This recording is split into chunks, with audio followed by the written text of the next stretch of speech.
Magandang araw po sa lahat. Ngayon naman tayo po ay magluluto ng ginataang manok sa gata.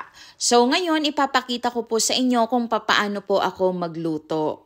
Siyempre, unahin muna natin, magpapainit po tayo ng mantika sa kawali bago ko po priprituhin ang akin pong mga manok. Yes, piniprito ko po ang akin pong mga manok before ko po siya i-adobo sapagkat yan po ay mas masarap kapag ka naiprito yung atin pong mga karne ng manok. So, iisa-isahin ko lamang po yan.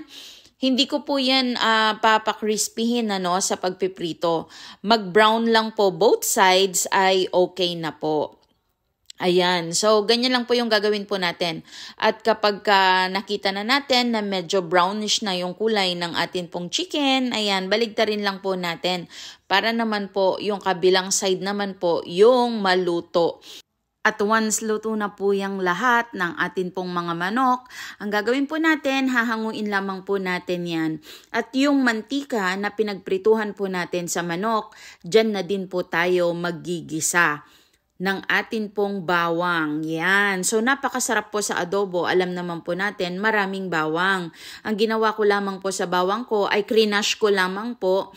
Pero isinama ko yung kaaking mga balat sapagkat yung balat po ng bawang ay nagbibigay din po ng aroma sa atin pong adobo. Kaya ganyan lang po.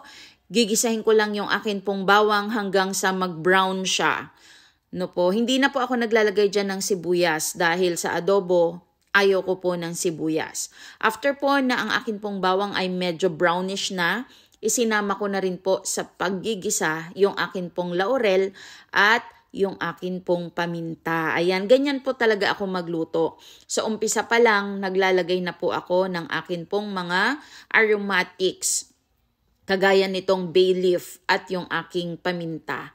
Ayan, so after ko pong magisa yung akin pong bawang, yung bay leaf at yung paminta, ay isinunod ko na yung akin pong mga piniritong mga karne ng manok. Ayan, hahalu-haluin ko lamang po yan at ilalagay ko na po yung akin pong mga panimpla. So ang ilalagay ko po dyan ay sukang Ilocos, kaya po ganyan po yung kulay ng akin pong suka. At syempre, dahil adobo, meron po siyang toyo. Naglagay din po ako ng konting tubig. At syempre, meron din po ako dyaang asukal pang balansi po ng lasa ng akin pong adobo. At tatakpan ko lamang po yan hanggang sa siya ay kumulo. Then, kapag kumukulo na, ayan, halu-haluin lamang po natin para hindi po manikit sa ilalim ng kawali yung atin pong mga karne. At kapag nag-reduce na ang kanya pong liquid, doon ko na po ilalagay yung akin pong gata. Ayan. So, ganyan po yung akin pong inilagay. Yan po ay gata na nasa lata.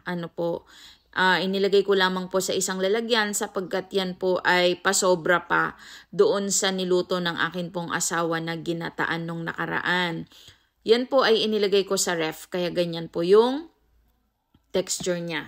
Ayan, so after po nating mailagay yung atin pong gata, ay pakukuluin lamang po natin yan at hanggang sa mag-reduce po yung kanyang liquid sapagkat mas masarap po kapag yung gata na inilagay po natin ay medyo nagmamantika-mantika na sa atin pong adobo. So ayan po, luto na.